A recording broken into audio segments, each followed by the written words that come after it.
Do you believe in the idea of giving so that you will receive something in return? If that is the case, I have news for you. You are involved in a game designed for failure. I invite you to subscribe to our channel, The Wisdom of the Ages, enable notifications, and leave a comment to help us create more valuable and inspiring content. What you offer does not always return, and when it does, it may arrive in a way you never imagined. We live surrounded by promises of reciprocity, as though the world followed a perfect law of giving and receiving. Yet reality is much more complex. Sometimes you give, and the other person simply takes and leaves without a second thought. There are no guarantees, nor a divine scale to keep it all balanced. Yes, it can be frustrating, but you can avoid it. In this video, we will explore what Stoic philosophy teaches us about this stark truth. Do not expect anything in return. Act because you choose to, not because someone owes you a favor. Even if it hurts, this reality is necessary, and I promise that the final insight will leave you speechless. Are you ready to accept these truths? Before we start, listen to this story that captures the essence of our message. In a small coastal village, there lived a fisher named Elena who was renowned for her generosity. Each morning, she set out early and returned with a plentiful catch, sharing the best of it with her neighbors, especially those most in need. One day, however, Elena fell severely ill and could no longer go fishing. She trusted that, after years of helping others, her neighbors would support her when she needed them most. Yet only a few came to her aid. Most offered excuses: "I do not have enough, I already helped you," or "surely someone else will handle it." Elena felt deeply hurt. She spent days reflecting on what had transpired, until she arrived at a painful yet illuminating conclusion. Being generous does not guarantee reciprocity. Giving with the expectation of a return is like planting seeds in barren ground. Nonetheless, this did not mean her kindness had been a mistake. Rather, she realized she should be more careful about who received her time and energy.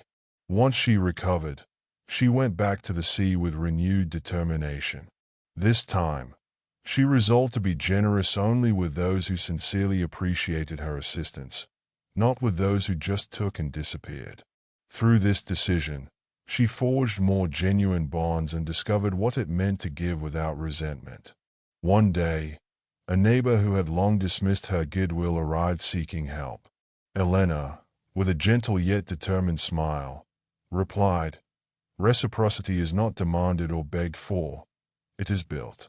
What you sow in others is what you will reap, but not all ground is fertile. Now I choose to guard my energy and stand by those who also know how to care for me."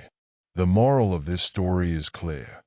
Reciprocity is a gift, not a guarantee. Being generous will not always bring the outcome you hope for, but that does not mean you should stop giving. The crucial part lies in discerning who merits your effort and who does not. The Stoics presented a valuable lesson. We must not expect the world to be fair, nor should we assume that people will behave as we desire. Offering help without waiting for anything in return releases us from the chains of instant reciprocity. Recognizing that fairness does not always show up at the moment we expect can be painful, yet it can also transform us. Ultimately, our mindset is what matters, how we offer ourselves and how we receive what comes our way.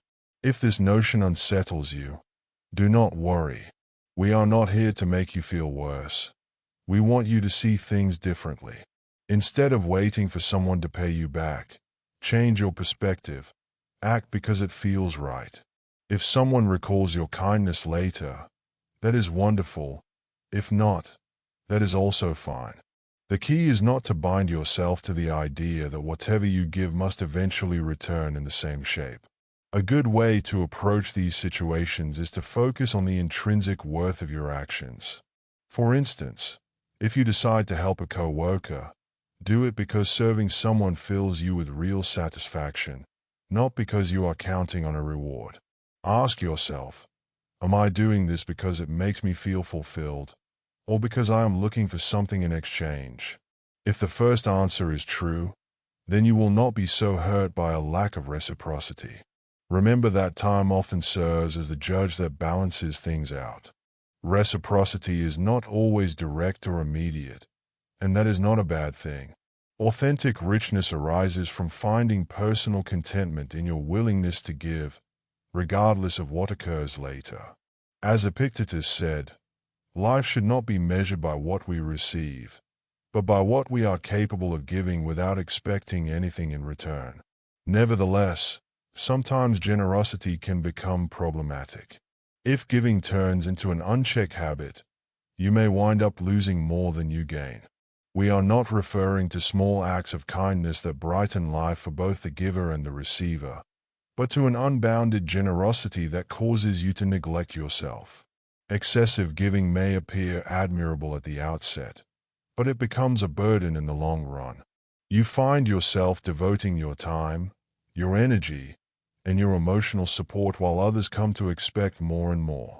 What started as genuine kindness morphs into an overlooked obligation. The biggest issue lies in your eagerness to please, where you forget your own needs. Generosity without boundaries comes with a price, and that price is higher than it seems. Though people praise kindness, few recognize what it costs you emotionally and physically to give without restraint. Has it ever happened that you gave your all for someone, only to discover that, when you needed support in return, they were simply nowhere to be found? This can become an intense emotional burden. But the remedy is not to stop giving altogether. It is to learn how to define clear limits and look after yourself. The Stoics already warned us about the danger of losing the balance between giving and preserving our peace of mind. One of the greatest errors, in their view, is sacrificing your well-being simply to please others. Yes, giving is a noble act, but giving too much can drain and unsettle you. If you have nothing left, who will watch over you? In order to break out of this cycle, begin by establishing limits. This is not selfishness. It is emotional wisdom. Ask yourself whether the person really requires what you are offering, or if you are simply doing it out of habit or social pressure. Practice reciprocity, but avoid treating it like a transaction. Give because you want to, not because you expect something in return. True generosity depends on balance, not on extreme sacrifice. Keep in mind that no one will care for you more than you will, and if you disregard yourself, you cannot expect others to do otherwise. As a Stoic thinker once said, real generosity starts when you give without losing who you are. Additionally, consider the illusion of fair reciprocity. From a young age, many of us have learned that if we do good, life will repay us, yet that is not always how it works. Sometimes, we give in pursuit of justice or recognition, only to find that not everyone plays honestly. Reciprocity can be no more than an idealized dream that does not materialize. The Stoics tell us to face reality without covering it with false expectations. Truthfully, not everyone shares the same intentions. Some will benefit from you without a second thought, while others will not even acknowledge your goodwill. How many times have you done a favor in hopes of a similar act in return, only to see that the other person neither valued nor even noticed what you did? It is not that you want a trophy, but at least a gesture of gratitude. Yet real reciprocity does not always happen, since not everyone wants to act fairly. If you find yourself locked in this cycle, it is time to rethink your perspective. The way to avoid frustration is simple, yet difficult to accept. Do not place your expectations in someone else's hands. If you act in hopes of getting something, you expose yourself to constant disappointment. The Stoics remind us that you can control only your actions, not other people's. If you choose to give, do it because it aligns with your convictions and brings you genuine satisfaction, not because you expect a flawless exchange. Depending on others to meet your every hope is like balancing a house of cards, destined to collapse. Real peace of mind arrives when you understand that your giving enriches your own life, regardless of how others respond. Eventually, the only thing that really matters is the way you behave and the choices you make to preserve your emotional equilibrium. When a gentle breeze blows, everything can topple. Yes, it is hard to admit that not everyone acts with your same generosity or sense of ethics, but you must learn this if you want to avoid living in endless disappointment. What should we do, then, about the myth of fairness? How do we handle the urge for reciprocity? The essential step is to let go. Stop expecting the world to repay what you have offered, and focus on giving without conditions. I know it is not easy, yet the more you free yourself from that burden, the more calm you will experience inside. In the end, what really matters is not what others do, but your own decisions. If you live in constant hope that the world will treat you fairly, you will remain frustrated. But if you rely on your personal sense of justice, without making it contingent on how people respond, you will have already gained more than you might believe. Accepting that not everyone plays by upright rules and that reciprocity does not always appear does not mean resigning yourself or turning bitter. Rather, it means freeing yourself from baseless hopes and choosing to stay true to who you are, regardless of what anyone else might do. The Stoics encourage us to move forward without expecting anything in return, guided by our inherent nature. Although this truth about reciprocity may feel uncomfortable, it actually grants us more freedom. Once we cease to depend on others for a sense of accomplishment, we release ourselves from a needless burden. As Marcus Aurelius said, fairness is not an obligation that others must fulfill, but a gift that you choose to offer. Living your life expecting something in return is like placing a bet on a slot machine. You invest your time and energy with no promise of getting anything back. What is worse, that weight often carries a hidden cost you do not see until the damage is done. Who has never fallen into the trap of assuming that everything you give will somehow be repaid? But when that does not happen, the trouble begins. Imagine being the person who is always there for others. You help, you listen, you care. You do it because you believe it is the right thing. Then, one day, you need support, and to your shock, nobody is around. Sound familiar? That disappointment grows like a stubborn weed, nourished by the hope that your efforts will be recognized. Yet that very hope not only fuels frustration, it also robs you of a piece of your peace of mind. Stoic philosophy reminds us that our happiness should not hinge on external factors like gratitude or recognition. True freedom comes from acting without seeking an immediate reward, like a tree that offers shade without asking for anything in return.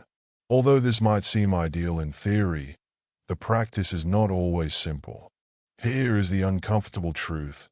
Nobody is required to give back what you offer, and they may not even see a need to. Accepting that does not mean you should stop giving or lose faith in people. Rather, it is about learning to give without chaining yourself to expectations. In that release lies a deeper sense of contentment and calm. Ultimately, it is not about what you receive but the spirit behind your actions. Do you sense the sting? Yes, it hurts. But it is better to face it. Most people act according to their own interests and limits. If you are fortunate enough to meet someone who returns what you offer, that is wonderful. If not, do not take it personally.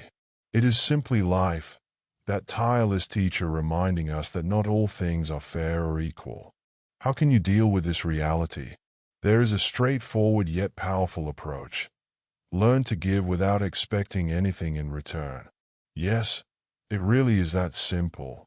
Let go of the need to see gratitude in every gesture you make. Sometimes, all that matters is knowing you did what was right, without waiting for anything else. If someone thanks you, great. If not, that is fine too. The real issue is not a lack of appreciation but relying on that appreciation to feel good about yourself.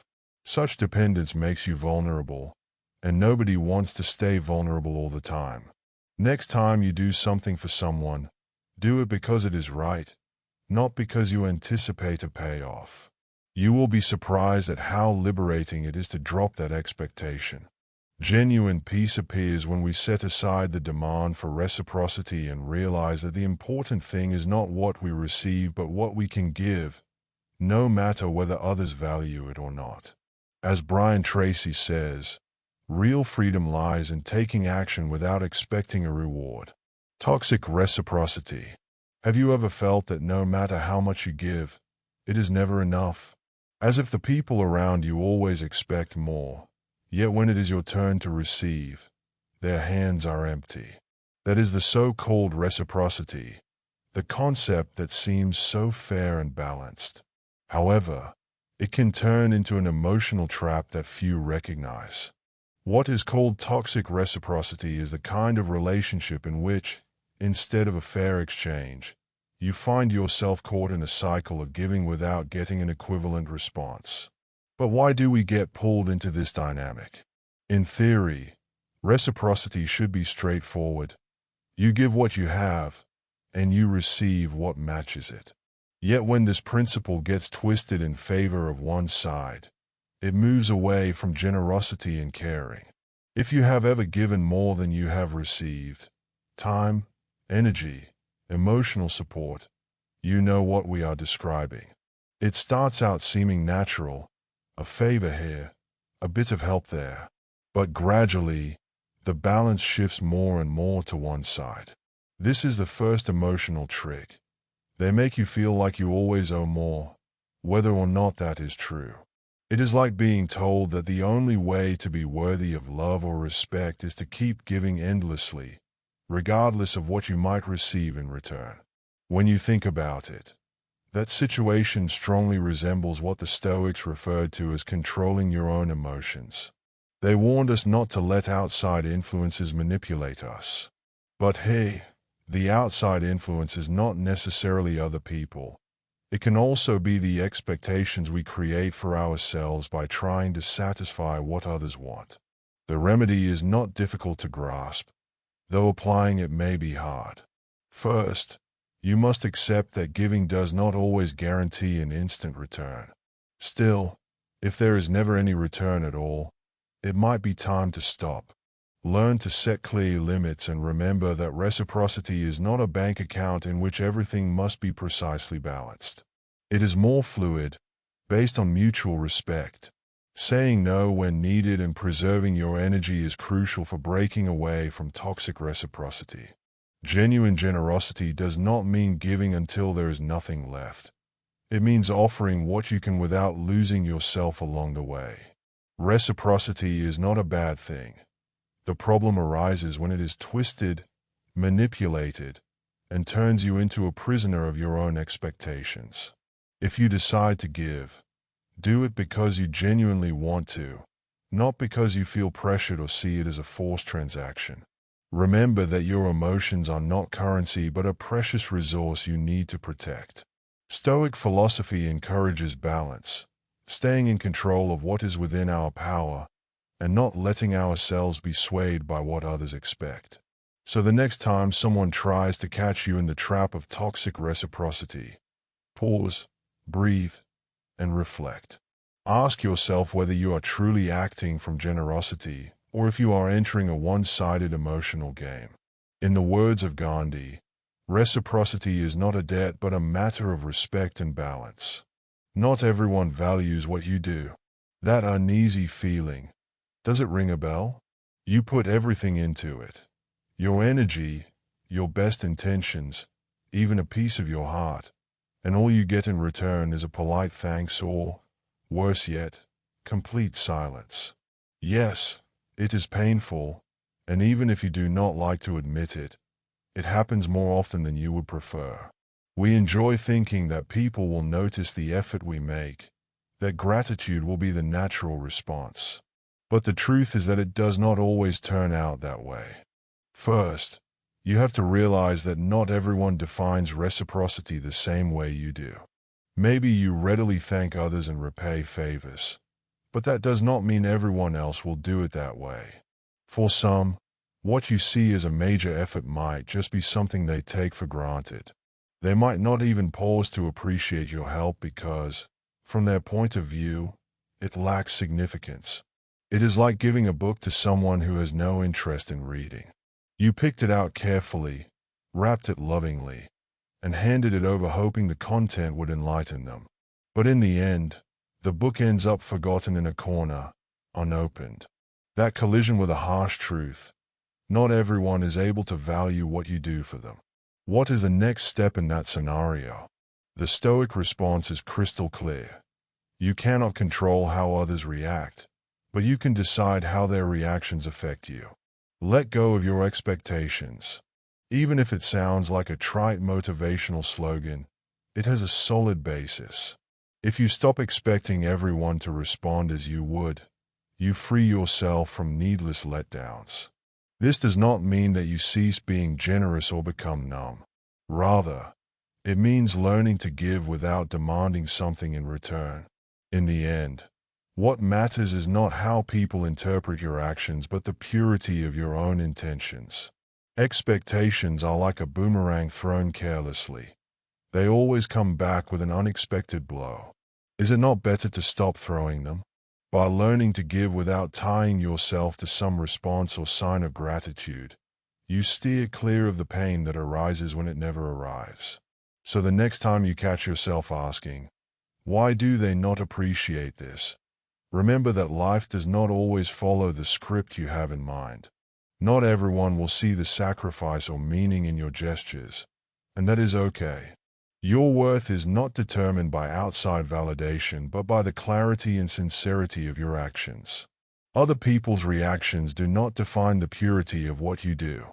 As an old sage once said, who might someday be you, what you give is yours. What others choose to accept is their responsibility.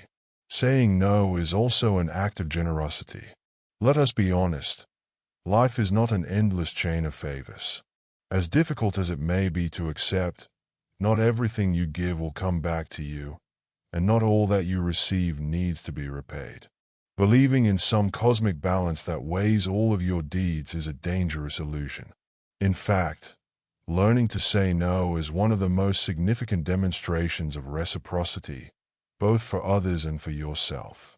Picture yourself as a cup of coffee. Everyone around you, family, friends, work, society, wants a sip. It makes sense for them to ask, but what happens if you let them all drink until there is nothing left? An empty cup serves no purpose. An exhausted you does not either. That is where the power of saying no comes in. The problem is not that people make requests, but that we often say yes to more than we can handle, out of fear of disappointing or seeming selfish. What should be a kind gesture turns into a heavy load. However, the blame does not lie with them but with our own willingness to allow it. Stoic philosophy reminds us that it is not about giving all the time, but about doing so wisely. True generosity does not mean pleasing everyone. It means offering what you can without losing yourself. Saying no is not selfishness. It is balance. It is like running a train. If you let too many people board, the train will derail. But if you carefully choose who can get on, the ride will be smoother. Learning to say no begins by recognizing your own limits. Ask yourself, do I want to do this because I truly wish to, or because I fear letting someone down? Once you know the answer, act without guilt. Saying no is not rejection but a means of prioritizing your well-being. Only by taking care of yourself can you genuinely care for others without resentment or fatigue. Real reciprocity begins with respect for yourself. Ultimately, you cannot control what others expect of you, but you can control your own response. As Nelson Mandela once said, what you most need to give is that which makes you feel whole, not what leaves you empty. Are you doing it for them or for you? Ask yourself this. Why do you do things for others? Is it for their genuine well-being, or do you feel better about yourself by doing so? It is awkward to confront but necessary. Reciprocity, the notion of giving without expecting anything, has a hidden aspect that is rarely mentioned. When you help someone, are you acting out of a pure desire to contribute, or is there at least a small expectation of acknowledgement? It is a common human dilemma, the wish to be valued versus the need to help. But here is a Stoic insight. You cannot control how people react. If you act motivated by a craving for recognition, you end up caught in an unsustainable emotional cycle. Yet by freeing yourself from the need for external approval, you discover the true essence of giving. The key is to examine your intentions. If you give because you genuinely want to, you will not need anything else. Inner peace comes when your deeds reflect your authenticity rather than an attempt to fill your emotional voids. Remember, what matters is not how others react, but how you define yourself through your actions. Acting with awareness and without expectations is a freeing act and a testament to strength. Almost always, there is more behind a seemingly selfless act than meets the eye. It is an uncomfortable truth that few admit. Imagine that you invest your time, your effort, or you give a gift to someone. What do you feel afterward? Maybe a flicker of satisfaction, a warm feeling that you did the right thing. Yet here is the subtlety. Do you not, deep down, hope for something in return? Perhaps a simple thank you or a gesture confirming that your action was appreciated. Stoic thought teaches us that the real value does not lie in what we receive, but in how we feel about what we offer. Marcus Aurelius stated that genuine goodness is doing good without hoping for anything in return. However, we forget that this good also benefits us. There is nothing wrong with that, but it is important to acknowledge it. The truth behind our intentions. Even the most generous deeds can be influenced by a desire for something in return, even if it is only personal fulfillment. It is a hard reality to accept. What appears to be pure altruism often turns into an emotional transaction. And what happens when the gratitude you hoped for never arrives? Frustration sets in because, without realizing it, you were waiting for a response that was never assured. The issue is not the act of giving, but the assumption that every gesture of generosity must be repaid. That assumption leads you into constant disappointment. Examining your motivations makes you more honest. Are you giving because you truly want to, or because you expect something, even if it is just a thank you? Being aware of this duality does not mean you should stop being generous. It just means recognizing that your kindness can also be driven by self-interest, which is not necessarily bad. Practicing conscious giving. The heart of it is to learn how to give without expectations, yet also without ignoring that giving can bring you certain benefits. Stoic philosophy suggests that genuine personal growth happens when we accept the mix of altruism and self-interest in our actions. This frees us from guilt and frustration, letting us enjoy generosity as a sincere act. Next time you feel the urge to give, remember, true generosity is not about denying any trace of self-interest, but about being aware of your motives.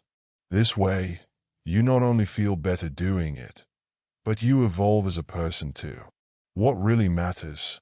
Giving without expecting anything does not mean you cannot appreciate the satisfaction it brings. Real generosity begins when we accept that our actions may have various motives and embrace that naturally. Ultimately, it is not about what you give but how that act contributes to your own growth. As the saying wisely goes, real generosity does not lie in the absence of all expectations but in embracing the fulfillment that comes from giving, without depending on someone else's response. Ever come face to face with that tense silence? You do something for someone, invest your time, your effort, even your heart, but there is no reply. No thank you, no sign of recognition, not even a glance suggesting appreciation. It is an emptiness that stings, as though the whole world decided to ignore you. Yet this feeling is more common than you might think. When that thank you never arrives, many of us fall into a pit of discontent, clinging to the hope that the other person acknowledges what we have done. However, Living while waiting for that response can be a snare binding you to an unsustainable expectation. In theory, life is a play of give and receive. But what happens when what you offer does not come back? Or worse, never arrives at all? This is where Stoic wisdom comes in, offering a liberating view. The illusion of the anticipated acknowledgement. In many relationships, whether personal or professional, there is an unspoken assumption that the effort, the help, or the caring we offer will be reciprocated. But if your happiness depends on that recognition, you are building on unstable ground. The Stoics, with their practical approach, remind us that while we cannot control the actions of others, we can choose how we respond to them. So, when silence is the only feedback, take a deep breath and keep in mind, nobody is obligated to thank you, and the expectations you build are often the root of your frustration. Value what you do, not what you receive. The key to overcoming disappointment lies in shifting your perspective. Rather than dwelling on the response you expect, focus on the intention behind your actions. If you act from the heart, without seeking applause, you will discover a deeper sense of fulfillment. This does not mean giving up on others showing gratitude, but rather ceasing to rely on it as proof of your efforts. Another useful approach is to direct your energy toward people and connections that truly appreciate what you offer. By doing so, you will notice a significant change in your emotional well-being. Instead of wearing yourself out in pursuit of recognition, sow your efforts in fertile ground, where they will be acknowledged and naturally repaid. Living free from thanks. A lack of gratitude should not define your experience. Even though a thank you is always welcome, learning to live without depending on it is a liberating act. As Seneca once remarked, genuine gratitude does not stem from what we receive, but from what we give without expecting anything in return. When you act according to your values, external validation becomes a bonus, not a requirement. Emotional bartering in disguise. You may have heard phrases like "I will help you if you help me," which seem to encourage reciprocity. Yet sometimes there is a hidden exchange lurking behind those words. It is a transaction where what appears to be genuine kindness actually carries an implied expectation. Such subtle dealings can undermine relationships if they are not handled sincerely.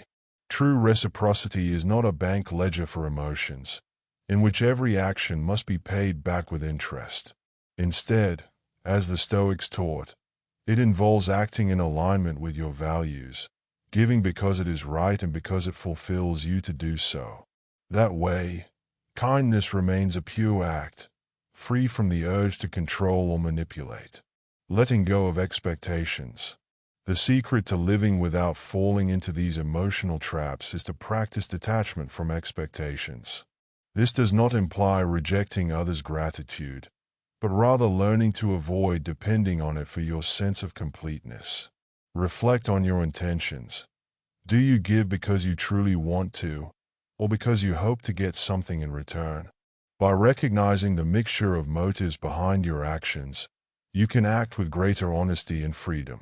Ultimately, what matters is not how much acknowledgement you receive, but how your actions reveal who you are and what you value. Live from that truth, and you will find that the greatest gift is the peace born from giving unconditionally. I will help you with your project, but you owe me something in return. That approach, though seemingly friendly, masks a less genuine intention. Those who use this emotional bartering are not acting from sincerity, but from the expectation of a payoff. If they do not get what they wanted, the dynamic shifts drastically. It is no longer seen as a favor, but as an unpaid debt. How, then, can you tell the difference between a sincere gesture of reciprocity and an emotional exchange disguised as kindness? Authentic giving versus emotional commerce. The key distinction lies in the intentions motivating the act. If you help someone hoping for eternal gratitude or expecting them to repay you somehow, what you are practicing is not true generosity but a form of hidden control. It is like offering an expensive gift in the hope that the recipient will feel obliged to give back something of equal or greater value. In this case, it is not kindness, but emotional manipulation. The hardest part is that these dynamics can be so subtle we hardly notice them. Gradually, an act that once appeared selfless turns into an emotional transaction that eats away at the bond between people. How can you steer clear of this trap? 3 steps to avoid emotional bartering. Examine your motives. Ask yourself why you are offering your help. If it is not driven by genuine interest in assisting, but by the hope of getting something back, you have entered a toxic pattern. Observe the responses. If you notice that the other person expresses thanks out of mere obligation or seems unwilling to do you a favor without a clear expectation, it is likely there is an imbalance in the relationship. Practice selfless generosity. The Stoics taught that real virtue lies in acting without expecting anything in return. Give because it is right, because doing so nourishes you, and that is the foundation of genuine, balanced generosity. Authentic generosity as a principle. When you give from the heart, without conditions, you discover that the true reward does not lie in what you get back, but in the peace of mind that comes from acting in line with your values. Although emotional manipulations may work in the short term, they always leave a bitter aftertaste. Genuine generosity, in contrast, enriches both the giver and the receiver. Think about how you give. Being honest with yourself about your motivations is vital for avoiding emotional commerce. Recognize if you are expecting something, and if so, work on letting that expectation go. Real generosity does not seek a payoff. It simply gives, aware that the act of giving itself holds its greatest meaning. Final message. If these ideas resonate with you, share your thoughts by writing "I give because I want to, not because I expect." I invite you to subscribe to the channel, turn on notifications, and leave a comment to help us continue creating content that uplifts and inspires. Thank you for your time and support. And remember that genuine generosity carries no price. See you on our next adventure.